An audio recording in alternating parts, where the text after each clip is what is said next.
Bom, gente, vamos falar um pouquinho agora sobre a chamada compartimentalização dos ambientes das águas continentais, né? Quais seriam os compartimentos que podem ser identificados em corpos hídricos continentais? Digamos que os principais compartimentos e as suas comunidades associadas seriam, como você pode ver na imagem, né?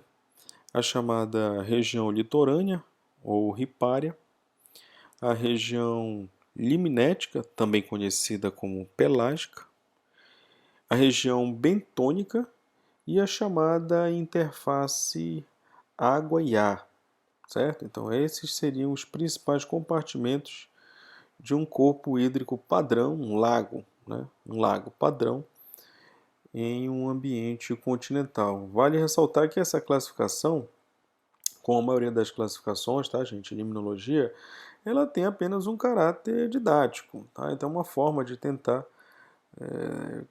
criar condições para que a compreensão ela seja obtida da melhor maneira possível, né? Uma vez que estes compartimentos eles não estão isolados dentro do ecossistema aquático, mas sim em constante interação, tá, gente? Então sempre você tem um contato íntimo entre os mesmos. Em alguns, na prática, em alguns ambientes, em alguns lagos, você não vai encontrar desenvolvidos alguns desses compartimentos, como é o caso, por exemplo, da região litorânea, tá? Mas o que é preciso se entender é que todos os compartimentos estão conectados, realizando trocas de matéria, trocas de energia e, em grande parte, se sobrepondo, né? Na maioria das vezes, eles estão se sobrepondo. Então, estes seriam os principais compartimentos. Então, só repetindo: a região litorânea, a região liminética, região bentônica e a interface água e ar. E aí a gente já pode começar aí pela região litorânea, que é essa que você está vendo na imagem, tá? Que corresponde ao compartimento do lago que apresenta-se em contato direto com o ecossistema terrestre, tá, gente? É bem fácil, é como se fosse aquela borda ali, né? Você está tateando, acabou de entrar no lago, né? O ambiente é um ambiente que sofre influência diretamente desta região terrestre, é óbvio, tá? E o mesmo ele pode ser dividido, como você está vendo aí. Pode ser dividido em duas regiões, a eulitoral e a sublitoral, tá? A principal característica desse ambiente, ou seja, a região litorânea, é a presença massiva, né, densa colonização, podemos pensar dessa forma, de vegetações aquáticas, podendo estas vegetações serem constituídas por macrófitas, briófitas, pteridófitas e até mesmo plantas superiores, tá? Então, geralmente essas são as principais características desta região, que é a região litorânea. Sendo possível, inclusive, você considerar a região litorânea como um ecótono. Como assim um ecótono? O ecótono nada mais é do que um ponto de transição entre dois ecossistemas. E nesse caso, a região litorânea passa a ser um ecótono entre o ecossistema terrestre e o ecossistema lacustre propriamente dito, né, gente? Essa região litorânea, ela apresenta todos os níveis tróficos de um ecossistema comum, tá, pessoal? Então eu vou encontrar na região litorânea produtores primários, herbívoros, predadores e decompositores. Por isso, né, justamente por esta razão, é que trata-se de um compartimento de grande complexidade, a gente chama de complexidade trófica, tá? Uma vez que o mesmo acaba sendo habitado tanto por organismos aquáticos quanto terrestres, e apresentando tanto cadeias alimentares de herbivorias, na qual a fonte de energia é a biomassa vegetal viva, por exemplo, como cadeias de detritivoria, né? Ou seja, detritívoros, que tem como fonte de energia a biomassa vegetal morta, os detritívoros, né? Formando aí essa cadeia chamada de cadeia detritivoria. Seriam essas as principais características, sendo que essa última, a cadeia detritívora, a principal responsável pelo fluxo de energia nesses compartimentos. Então, essa capacidade de realmente eliminar a matéria orgânica e inserir a mesma, metabolizar essa matéria orgânica e inserir a mesma, é de fundamental importância. Por isso que esse último grupo de cadeias é tão importante assim para esse ambiente, já que o mesmo acaba sendo responsável pelo fluxo de energia em grande parte. Praticamente 90% da biomassa vegetal viva, ela não é consumida por herbívoros, né? Na verdade, ela acaba se acumulando no ambiente sob a forma de detritos. E esses detritos, tá, gente? Estes detritos acabam sendo eliminados por um grupo grande de invertebrados aí nestas cadeias detritívoras. Em alguns lagos, por exemplo, folhas provenientes da própria vegetação terrestre circundante também podem desempenhar importante papel no aporte de detritos para a região litorânea. Então é muito clássico, né, gente? Você está pisando ali na entrada de um lago e percebe no próprio caminhar ali naquela borda que a quantidade de matéria orgânica, folhas, restos de galhos de árvore, ela é considerável, né? Então espera-se que boa parte dessa biomassa vegetal seja consumida e reinserida nas cadeias como fonte de energia a partir das cadeias detritívoras, né? Então todos esses detritos que são produzidos acabam sendo inseridos mais uma vez na cadeia por grupos de invertebrados que fazem parte desta cadeia. A variedade de espécies de macrófitas aquáticas presentes na região litorânea podem ser indicativos do quão complexa é esta região, é este ambiente, viu, gente? Então, justamente por ter uma grande variedade de espécies de macrófitas aquáticas com diferentes morfologias e forma de vida, bem como também galhos, folhas de origem aloctone, ou seja, que na verdade são oriundas de árvores, né, autóctone, oriundas do próprio ambiente aquático, né, autóctone do próprio ambiente aquático, aloctone, oriundas de fora do ambiente aquático. Então, soma-se a isso vários outros compostos acabam por configurar um importante atributo relativo à complexidade estrutural dessa região. Ou seja, quanto mais complexo você tiver a quantidade de macrófitas presentes ali naquela região litorânea, quanto mais diversa for, ou seja, quanto maior o número de espécies de plantas aquáticas ali, provavelmente maior será a tua diversidade de invertebrados e de organismos associados, de biodiversidade associada àquele ambiente, né? Por exemplo, entre os consumidores, a comunidade de invertebrados, tanto os que vivem em íntima associação com a vegetação, como outros, como é o caso dos gastrópodes, insetos e crustáceos, bem como os próprios organismos de vida livre, tipo zooplâncton e tudo mais, eles acabam por corresponder, respondem, na verdade, por uma maior proporção da biodiversidade de animais daquela região, da região litorânea. Tá? É óbvio que em ambientes tropicais a ictiofauna também vai se fazer presente. Né? Então, além de répteis, anfíbios, alguns mamíferos até, a ictiofauna, ou seja, a diversidade de espécies de peixes, principalmente em ambiente tropical, onde a gente sabe que essa diversidade é aumentada, vão integrar os organismos presentes ali naquela região litorânea. Mas é como eu friso desde o início, quanto maior a diversidade de macrófitas presentes neste ambiente litorâneo, de plantas aquáticas presentes neste ambiente litorâneo, maiores serão as chances de você ter uma diversidade aumentada de seus invertebrados e vertebrados presentes aí neste ambiente. No entanto, é preciso que fique bem claro que nem todas as regiões litorâneas vão ser desenvolvidas, como eu já havia comentado anteriormente. Então, se você tentar procurar uma região litorânea em lagos muito profundos, é possível que você não encontre a mesma bem desenvolvida. É óbvio que existem exceções, principalmente para aqueles lagos senis, né? Aqueles lagos já com bastante tempo de formação, é possível que você tenha uma região litorânea bastante desenvolvida. mas geralmente em grandes profundidades, ou seja, a relação perímetro e volume, né? Então, o que você tem é, quanto de uma profundidade muito elevada, geralmente essa região litorânea ela é pouco desenvolvida. Em represas, por exemplo, né? Em represas você não vai ter essa região litorânea bastante desenvolvida, muito pelo contrário.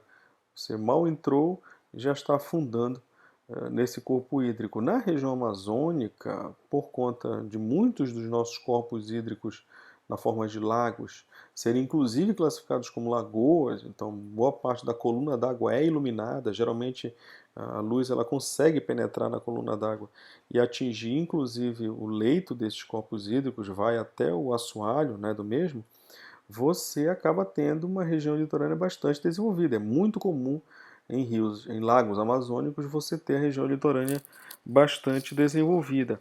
Mas isso não é uma regra, tá, gente?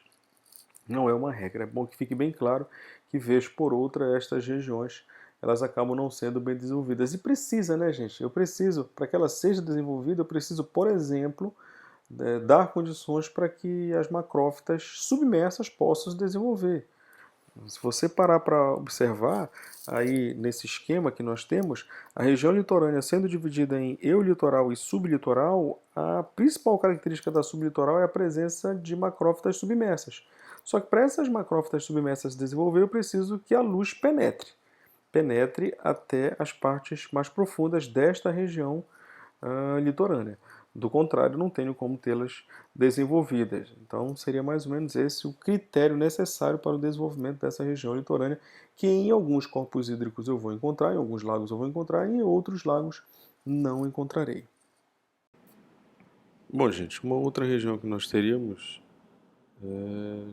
seria a região limnética ou pelágica, que é essa que você consegue visualizar no slide. Geralmente, essa região é muito homogênea horizontalmente, tá, gente? Então, se você fizer uma análise em estratos horizontais, você percebe que as condições deste ambiente, elas tendem a não mudar muito. Mas as mesmas, elas podem variar bastante quando a observação é feita de forma vertical. Então, verticalmente, estes ambientes eles tendem a ser bastante heterogêneos, devido a gradientes nas concentrações, ou, como a gente costuma dizer, nos valores de variáveis como oxigênio, pH, salinidade, temperatura. Os três primeiros dizem respeito ao que nós chamamos de estratificação química. Tá? Então, essas variações elas dizem respeito à chamada estratificação química. E o último, a temperatura, estão diretamente relacionados ao que a gente chama de estratificação térmica. Na grande maioria dos casos, é óbvio que a estratificação química ela é determinada pela estratificação térmica. Tá? Então, a variação de temperatura acaba gerando variações desses fatores químicos. Então, por isso a gente diz que a estratificação química ela acaba sendo determinada pela estratificação térmica. E que, por sua vez, a estratificação térmica acaba sendo influenciada pela variação da penetração de radiação solar. Né? Então, por conta da variação do quanto essa luz penetra no ambiente aquático, você tem uma variação no processo de estratificação térmica e automaticamente uma variação no processo de estratificação químico. Tá? Então, perceba que com o aumento da profundidade, geralmente você tem uma diminuição da penetração da radiação solar. Né? Então, a luz ela penetra até um determinado ponto da profundidade e deste ponto em diante, a ausência de luz acaba gerando modificações na temperatura e essas modificações que ocorrem na temperatura acabam por provocar variações também nos compostos, nos componentes químicos. Tal fato, gente, acaba mudando a densidade dessas camadas de massa de água, né, e que acaba dificultando a mistura desses compostos e criando padrões de estratificação. Vale lembrar que, em geral, a região limnética ela pode ser dividida em dois estratos verticais. Tá? Lembrando que estratos são verticais, tá, gente? O epilímeno e a zona eufótica e o hipolímeno. e a zona afótica. Os limites entre epilímnio e hipolímnio, tá? Epi e hipo, tá, gente? Epilímnio e hipolímnio. E as zonas eufóticas e afóticas, elas não necessariamente são os mesmos. Pode ser que aconteça do epilímnio se sobrepor à zona eufótica e o hipolímnio à zona afótica, mas isso não é regra, tá? Então pode ser que eles se sobreponham, mas nem sempre isso acontece. É possível que a região liminética seja desprovida desses ambientes de epilímnio e hipolímnio? Sim, a resposta é sim, é possível. É possível que a região liminética seja toda homogênea em termos verticais. Em lagos rasos, por exemplo, lagoas, onde a luz penetra até o fundo do corpo hídrico, né, até o substrato, você tem toda a coluna d'água aquecida de forma homogênea e automaticamente estratificação térmica não existe e possivelmente estratificação química também. O resultado é que o teu hipolímnio ou epilímnio eles acabam não se caracterizando, então isso é comum.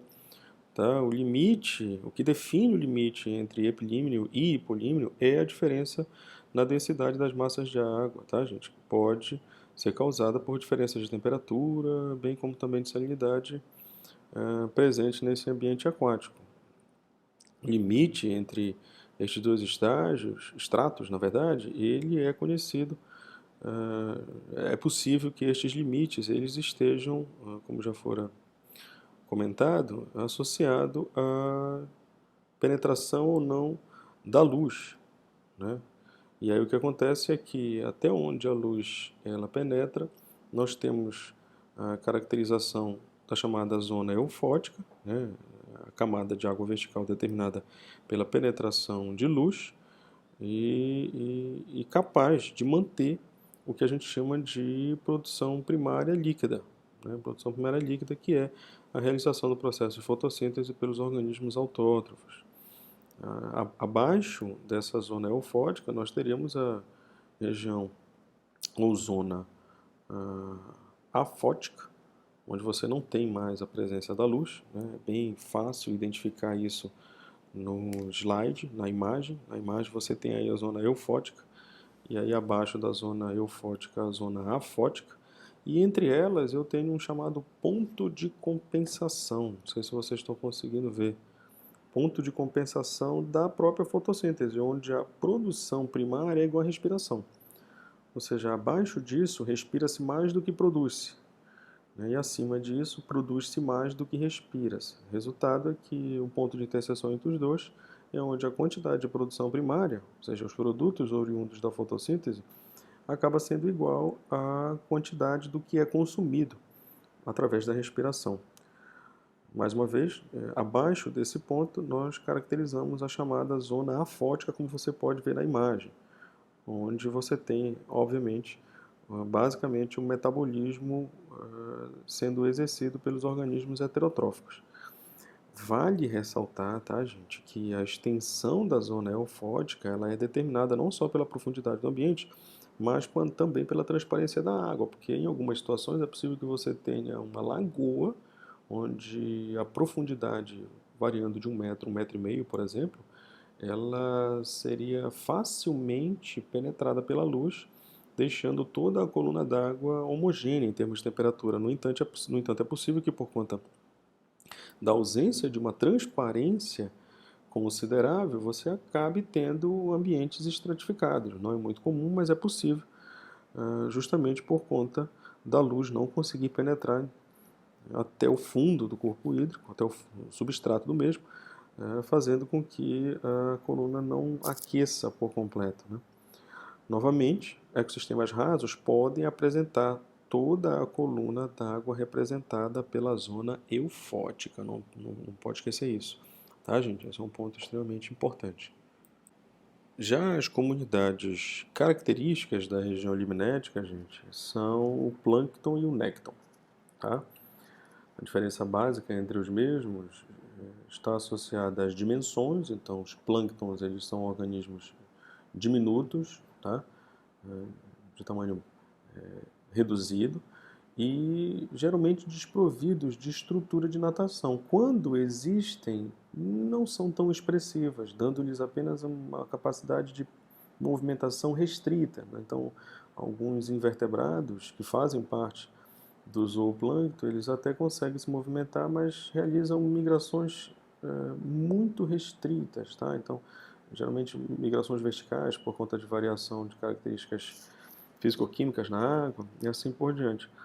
Mas em termos geral, o que eu teria para a comunidade planctônica seriam organismos como os vírus, bactérias, tá? Esses vírus dentro do ambiente aquático caracterizam-se como o que nós chamamos de virioplânctons, tá, gente?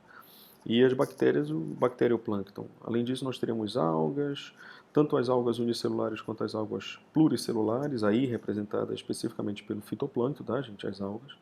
Protozoários, fungos, invertebrados em geral, zooplâncton, né, no caso, invertebrados, representando o zooplâncton. Gente, plâncton está dividido em fitoplâncton e zooplâncton.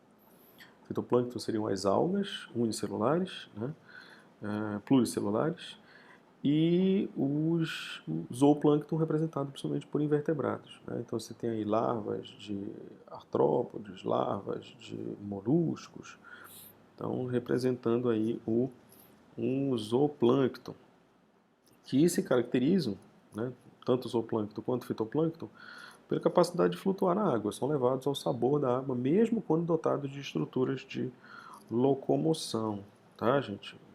Já o nécton, diferenciado do plâncton, ele sim possui movimentos próprios, tá? E em ambientes de lagos, é uma comunidade formada quase que exclusivamente por peixes, tá? Sendo caracterizada, obviamente, por organismos de tamanho aumentado. No geral, para a região limnética ou pelágica, é necessário que você tenha em mente de que o fluxo de energia neste ambiente, na região limnética, ou seja, a atividade de produção de nutrientes, os primeiros estágios ali das cadeias alimentares, ele é representado pelo fitoplâncton e pelo bacterioplâncton, tá? Então, os organismos autótrofos dentro desta região limnética são caracterizados principalmente pelo fitoplâncton e pelo bacterioplâncton. Uma outra região dentro destes compartimentos presentes no ambiente de lagos continentais é a chamada região bentônica. E aí, como nós já falamos de plâncton e nécton, precisamos nos concentrar agora no que seriam os bentos. Os bentos, principais organismos encontrados nesta região, que é a região bentônica, são organismos que passam a maior parte do seu desenvolvimento no substrato aquático. Tá? E aí existem bentos no ambiente, obviamente, marinho e bentos no ambiente dulcícola, né, de água doce dentro das regiões continentais. Dentro dos lagos não é diferente. Então, a região bentônica nada mais é do que uma região que compreende os substratos, né, o fundo dos lagos, fundo deste corpo hídrico. Esses substratos eles podem ser tanto consolidados quanto não consolidados. Eu posso ter rochas, né, mas eu também posso ter sedimentos formados por folhas, matéria orgânica em decomposição. Então isso vai variar bastante. O que faz com que essa região seja muito heterogênea, tanto no extrato horizontal quanto no extrato vertical. No horizontal, por exemplo, à medida que a gente compara a constituição do fundo próximo às margens com a do meio do lago. Então, quando eu comparo o fundo de um corpo hídrico próximo à margem, ele apresenta diferenças quando comparados com esse mesmo corpo hídrico, o fundo bem no centro do mesmo. Então, o centro com as margens acabam apresentando diferenças. Na questão, no contexto vertical, também pode acontecer essas variações, principalmente gradientes químicos, né, no interior do sedimento. Então, atingir o sedimento, você cava mais uns 30, 40, 50 centímetros e aí você percebe variações de alguns componentes químicos no mesmo. Então essa heterogeneidade acaba sendo identificada tanto no plano vertical quanto no plano horizontal. E essa heterogeneidade, gente, ela acaba estando associada principalmente à complexidade física criada por esses próprios sedimentos, né? Rochas, conchas, detritos originados da região litorânea, então material que acaba sendo levado da região litorânea para a região bentônica, tá? Vegetação terrestre, a própria colonização do sedimento por organismos bentônicos, tudo isso pode gerar essa heterogeneidade presente na região litorânea, na região bentônica, tá? Ela pode estar presente, né, ou pode estar localizada na região eufótica ou afótica, depende muito da profundidade. Então pode ser que a região bentônica esteja dentro da zona eufótica ou dentro da zona afótica, isso vai variar bastante. E os táxons dominantes na região bentônica, eles são principalmente algas, né, macrófitas aquáticas, bactérias, protozoários. Existe uma grande diversidade de insetos aquáticos, né, os invertebrados, além de peixes também, tá, gente? Então existem peixes caracterizados como organismos oriundos da região bentônica. Então passam a maior parte do seu desenvolvimento ali naquela região, certo? Vale ressaltar que a região bentônica de lagos, ela também é um importante ambiente de atividade biogeoquímica, né? Ou seja, é possível, por se tratar em geral de um ponto mais baixo que existe, de uma bacia de drenagem, né? Então você tem os afluentes que correm para os rios, é possível que se forme um lago, nesse lago tem a região bentônica, geralmente essa região bentônica é a região de nível mais baixo de toda a bacia de drenagem. Ela acaba por possuir informações sobre a história evolutiva daquele ambiente aquático. Tá? E bem como também do ambiente terrestre que encontra-se adjacente à mesma. Por isso, muitas das vezes a região bentônica e todas as características que estão associadas à mesma, ela acaba sendo de considerável relevância para os estudos ou para os grupos que estudam a chamada paleolimnologia. Certo, gente? Então estas seriam as principais características e considerações relacionadas à região bentônica. Uma outra região, gente, bastante conhecida neste contexto dos compartimentos existentes em um ambiente dulcícola, mais especificamente um lago, né, é a chamada interface água-ar. Uma região do lago que é habitada por duas comunidades basicamente, tá, gente? Como vocês podem ver aí na imagem, eu tenho o grupo dos Neuston e o grupo do Pleuston. Então, Neuston e Pleuston seriam os dois principais grupos existentes nessa interface água e ar. E a existência dessas comunidades está diretamente relacionada a uma propriedade da água que a gente chama de tensão superficial, tá, gente? Então, é graças a essa tensão superficial que eu consigo identificar essas duas comunidades. A comunidade do Neuston ela é formada por organismos microscópicos.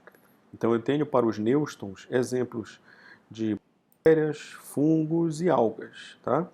E no caso do Pleuston, eu tenho como representantes as macrófitas aquáticas, aquelas plantas que a gente já tanto falou aqui, né? E animais como, por exemplo, larvas de alguns insetos que, por incrível que pareça, penetram nessa tensão superficial e ficam dispostas verticalmente, ficam penduradas, né, na vertical, para dentro do ambiente aquático, respirando através de uma pequena película, né?